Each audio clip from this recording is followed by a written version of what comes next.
and I slipped on a floor rug, like one of those rugs that you just put down. Yes. It turned and my leg turned. And Yes. when I did that, I thought, uh-oh. When you came here, did you already know that you had fractures on both sides? No, sir, I didn't know what I had.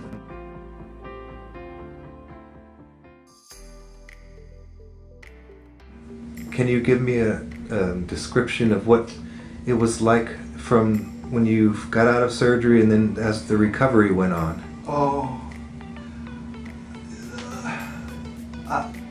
I cannot. First, how much you hated hospitals. Yeah, well, but I can't tell you when I was in the room and I was, and the physical therapist guy came in and he said, okay, we're going to go down the hall.